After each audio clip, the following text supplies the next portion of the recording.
What's up, guys? This is Nate with Dirt Lifestyle. Today I am going to let go of a dream. I am going to get rid of a vehicle that it took me a really long time to finally pull the trigger on and buy, and then once I had it, reality set in. I'm talking about my 1960 CJ5.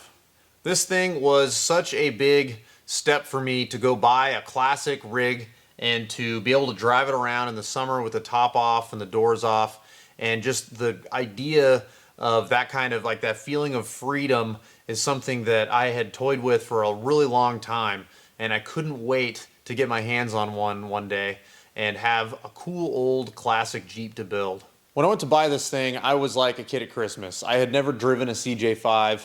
I didn't know anybody with a CJ5. I had seen them on the trails over the years, and as a kid I always thought they were really cool, and so the idea that I was going to go and pick one up was just extremely intoxicating. I couldn't wait. It wasn't too far from my house, maybe 30 minutes or so, and when I showed up, things changed a lot.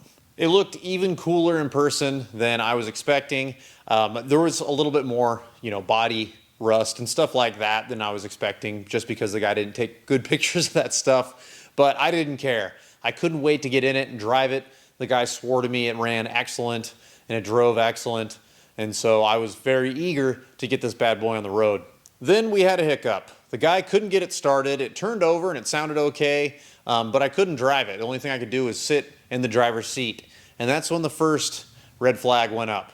I realized how small the driver's side seat is on this CJ. Holy cow, was it small in here. I couldn't believe it.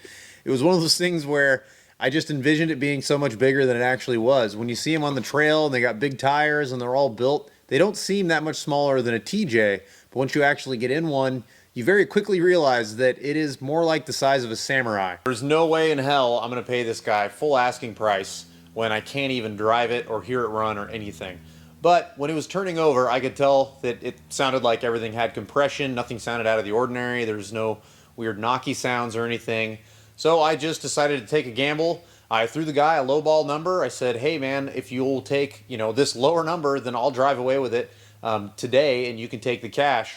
Or if you can get it driving this weekend and running this weekend, I will give you full price. I had a feeling I knew what the problem was. Every vehicle I've owned that is a gas, I for some reason have issues with ignition coils. I feel like everybody might have their own luck. This might be a little bit of bro science here. But some of my friends will just break axles on every vehicle they own. Me, for whatever reason, every vehicle I own that's gas, I have nothing but ignition coil problems. So I stopped by O'Reilly Auto Parts on the way home. I got an ignition coil, and as soon as I backed it into the driveway, right there on the trailer, I threw the new ignition coil in, and it started right up. And that's it. I finally get to drive my dream car. I could not wait. I was so excited. And then I started going down the street, and it was awesome for 30 seconds, and then I had to stop, and I realized manual brakes suck. And then I looked down at the floor and realized that all these pedals are bunched up super close together. So I was driving around the neighborhood and I pushed on the brake and the gas a little bit at the same time and was like, holy cow. I still had a lot of hope. I didn't think that it was going to be the end of the world. I was like, whatever. I can buy new pedals. I can spread the pedals out. And then I was like, God, this seat really is short. I have got barely any room in this thing. I'll just slide it back. It's like, oh, I'm going into the body. This is as far back as it goes without cutting the body into pieces and moving the seat bracket back. Well, you know what? I can do that too. Not a big deal. And then it was just one little thing after another little thing after another little thing. And then it started to rain. These weird wipers used to be vacuum, and he converted them over to electric, which I thought was great. But even at their fastest speed, it could barely combat the rain. And it kind of swerves all over the road. It all just completely fell apart. I've had hope. I haven't known what to do with this thing for the last 2 years. That's when I bought it, was 2 years ago. And I finally came to the realization about 2 weeks ago that it's time to let go of this dream. I have a shop full of two-seater Jeeps already. That CJ5, it's basically a two-seater. I mean, that rear seat is laughable. The J10 truck, it's a two-seater. My TJ, I'm pulling the rear seat out, and I'm making it a little more hardcore off-road rig. So my TJ is becoming a two-seater.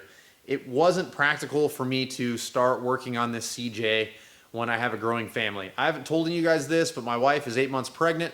We're going to be having a little girl here really soon, and so now I'll have 2 kids. So for me to build another fun toy and have it be a two-seater is not practical for the way my life is changing and growing. So I decided to get something that was a little bit bigger, has 4 doors, something that I can put my growing family into and we can all have fun. And even more importantly, I wanted to experiment with something that's not Jeep. Some people love these things, some people hate them. I'm gonna form my own opinion. I know I'm gonna get a whole lot of crap for buying a British car, but hear me out. This thing is really cool. I have a whole build series involving this and one other vehicle, and I can't wait to share it with you guys. We're gonna give it a chance. If it's crap, we're getting rid of it. If it's awesome, it's getting a diesel. I'm not gonna give away too much information on this build yet, but stay tuned. I promise you it's worth it. Thanks so much for watching, guys. If you want to follow me on social media, I'm at Dirt Lifestyle Mate. If you want to support the channel, there's a Patreon account that you can go to. There's also our website, thedirtlifestyle.com. We have shirts, stickers, hats, stuff like that. We'll see you in the next one.